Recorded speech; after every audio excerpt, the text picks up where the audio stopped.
ಯದಾ ಯದಾ ಹಿ ಧರ್ಮಸ್ಯ ಗ್ಲಾನಿರ್ಭವತಿ ಭಾರತ ಅಭ್ಯುತ್ಥಾನಮಧರ್ಮಸ್ಯ ತದಾತ್ಮಾನಂ ಸೃಜಾಮಯ.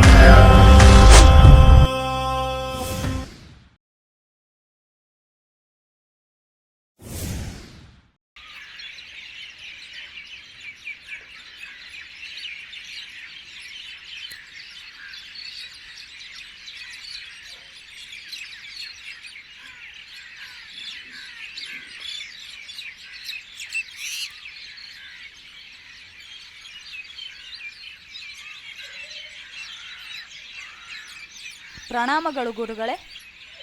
ನೀನೇನಾ ಏಕಲವ್ಯ? ನನ್ನ ಪ್ರವಚನ ಪಾಠ ಕೇಳಿ ವಿದ್ಯೆ ಕಲಿತಿರುವವನು? ಹೌದು ಗುರುದೇವ. ಏನನ್ನು ಕಲಿತಿರುವೆ? ಈಗಲೇ ಪ್ರದರ್ಶಿಸಿ ಸಾಬೀತುಪಡಿಸು. ಅಪ್ಪಣೆ ಗುರುದೇವ, ನಿಮ್ಮ ಕೃಪೆ.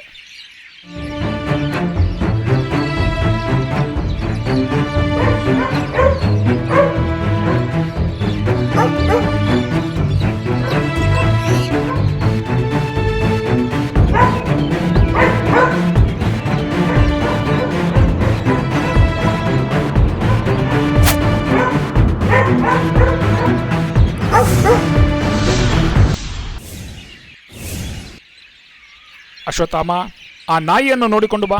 ಆಗಲೇ ಪಿತಾಶ್ರೀ.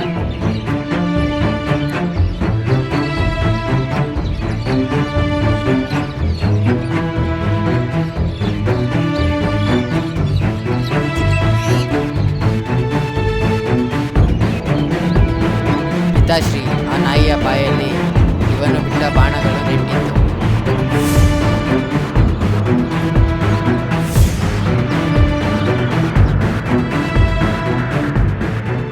ಏಕಲವ್ಯ, ನನ್ನ ಈ ಮೂರ್ತಿಯನ್ನು ಪೂಜಿಸಿ ನನ್ನ ಗುರು ಎಂದು ಸ್ವೀಕರಿಸಿ ವಿದ್ಯೆ ಪ್ರಾಪ್ತಿ ಮಾಡಿಕೊಂಡಿರುವೆ ಅಲ್ಲವೇ? ಹೌದು ಗುರುದೇವ. ಹಗಲಿರುಳು ನಿಮ್ಮ ಧ್ಯಾನದಲ್ಲೇ ಕಾಲ ಕಳೆಯುವ ನನಗೆ ನಿಮ್ಮ ಸನ್ನಿಧಿಯಲ್ಲೇ ವಿದ್ಯಾಭ್ಯಾಸ ಮಾಡುವ ಅದೃಷ್ಟವಂತೂ ಸಿಗಲಿಲ್ಲ. ಹಾಗಾಗಿ ನಿಮ್ಮ ಈ ಮೂರ್ತಿಯನ್ನೇ ಶಕ್ತಿಯೆಂದು ಅರಿತು ವಿದ್ಯೆ ಕಲಿಯಲು ಪ್ರಾರಂಭಿಸಿದೆ.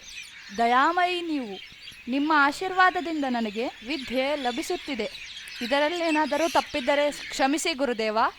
ಇದು ತಪ್ಪು ಒಪ್ಪುಗಳ ಪ್ರಶ್ನೆಯಲ್ಲ. ಈ ಗುರುವಿನಿಂದ ವಿದ್ಯೆ ಕಲಿತ ನೀನು ನನಗೆ ಗುರುದಕ್ಷಿಣೆ ನೀಡಬೇಕು. ಖಂಡಿತ ನೀಡುತ್ತೇನೆ ಗುರುದೇವ. ನಿಮಗೇನು ಬೇಕು ಅಪ್ಪಣೆ ಮಾಡಿ. ನೀವು ದಯಪಾಲಿಸಿದ ಈ ವಿದ್ಯೆಯನ್ನು ಗುರುದಕ್ಷಿಣೆ ಕೊಡುವವರೆಗೂ ಎಲ್ಲೂ ಪ್ರಯೋಗಿಸುವುದಿಲ್ಲ. ನಿನ್ನ ಬಲಗೈ ಹೆಬ್ಬೆರಳನ್ನು ಕತ್ತರಿಸಿಕೊಡು ಹೀಗಲೇ.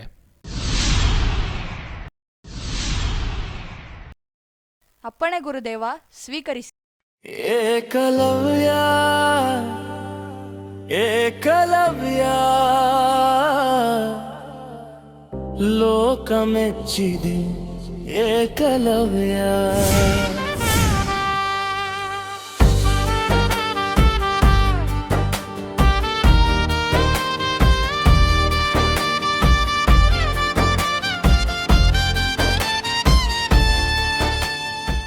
ಪ್ರಸನ್ನನಾದೆ ಏಕಲವ್ಯ. ನೀನು ನನ್ನ ಅದ್ಭುತ ಶಿಷ್ಯ. ಈ ಪ್ರಪಂಚದಲ್ಲಿ ಯಾರೂ ನೀಡದ ಗುರುದಕ್ಷಿಣೆ ನೀಡಿ ನೀನು ಅಮರನಾದೆ. ಶುಭವಾಗಲಿ ನಿನಗೆ. ಈಗ ನೀನು ನಿನ್ನ ನಾಡಿಗೆ ಹೊರಡು. ಇದು ನಿನ್ನ ಗುರುವಿನ ಆಜ್ಞೆ. ಅಪ್ಪಣೆ ಗುರುದೇವ.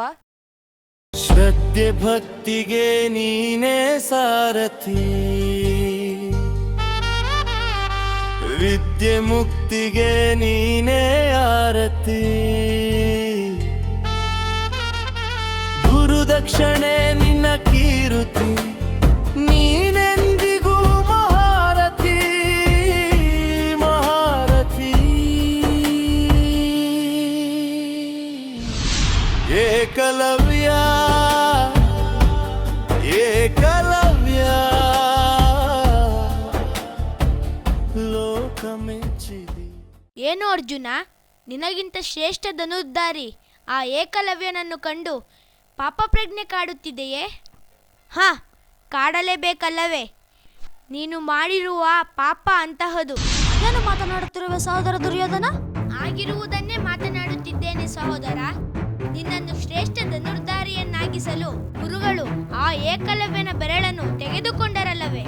ದುರ್ಯೋಧನ, ಗುರುಗಳ ಮೇಲೆ ಅಪವಾದ ವಹಿಸುತ್ತಿದ್ದೀಯಲ್ಲ, ನಾಚಿಕೆ ಆಗುವುದಿಲ್ಲವೇ ನಿನಗೆ? ನಿನಗೆ ಆಗಬೇಕು ನಾಚಿಕೆ.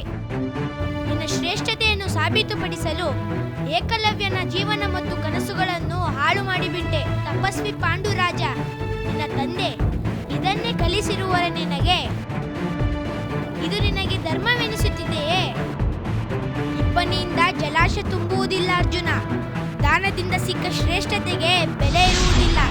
ನಿನ್ನ ಸ್ಥಳದಲ್ಲಿ ನಾನಿದ್ದರೆ ಈಗಿಂದಲೇ ಧನಸ್ಸು ಮುಟ್ಟದೇ ಇರುವ ಪ್ರತಿಜ್ಞೆ ಮಾಡುತ್ತಿದ್ದೆ.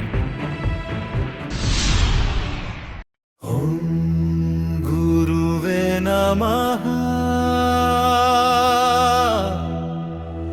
ಓಂ ಗುರುವೇ ನಮಃ.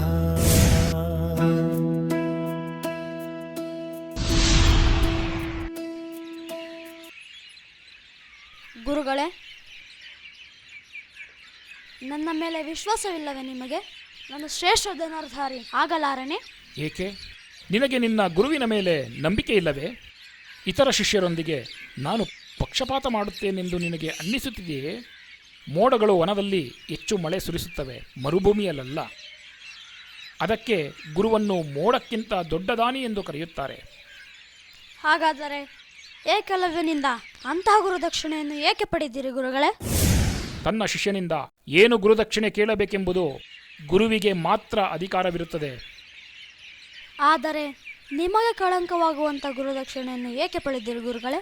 ನನಗೆ ಗೊತ್ತು, ಧೃತರಾಷ್ಟ್ರನ ಮಕ್ಕಳು ಹಾಗೂ ಮುಂದೆ ಬರುವ ಪೀಳಿಗೆಯು ನನಗೆ ಕಳಂಕ ಹೊರಿಸುತ್ತಾರೆ ಅಂತ. ನಾನು ಧರ್ಮದ ಬಂಧನದಲ್ಲಿ ಬಂದಿಯಾಗಿರುವೆ ಅರ್ಜುನ. ಏಕಲವ್ಯ ನನ್ನ ವಿದ್ಯೆಯ ಪ್ರಯೋಗವನ್ನು ಕುರುರಾಷ್ಟ್ರದ ಶತ್ರು ಮೊಗದ ರಾಜ್ಯದ ಪರವಾಗಿ ಪ್ರಯೋಗಿಸುವವನಿದ್ದ. ವಿದ್ಯೆ ರಾಜ್ಯಗಳ ಬಂಧನಕ್ಕೆ ಒಳಪಡುತ್ತದೆ ಗುರುಗಳೇ? ಇಲ್ಲ, ಆದರೆ ವಿದ್ಯೆ ಕೊಡುವ ಗುರು ತನ್ನ ಪ್ರತಿಜ್ಞೆ ಹಾಗೂ ಸೀಮೆಯ ಬಂಧನಕ್ಕೆ ಒಳಪಡುತ್ತಾನೆ. ನಾನು ಕುರುರಾಷ್ಟ್ರ ಕೊಡುವ ಅನ್ನ ತಿನ್ನುತ್ತಿದ್ದೇನೆ. ಅದರಿಂದ ನನ್ನ ಸಮರ್ಪಣೆ ಕೇವಲ ಹಸ್ತಿನಾಪುರಕ್ಕೆ ಮಾತ್ರ ಇರುತ್ತದೆ. ಏಕಲವ್ಯ ಬೇರೆ ಯಾವುದೇ ಗುರುವಿನಿಂದ ವಿದ್ಯೆ ಕಲಿತು ಶ್ರೇಷ್ಠ ಧನುರ್ಧಾರಿಯಾಗಿದ್ದರೆ ಆನಂದವಾಗುತ್ತಿತ್ತು. ಓಂ ಗುರುವೇ ನಮಃ. ಓಂ ಗುರುವೇ ನಮಃ.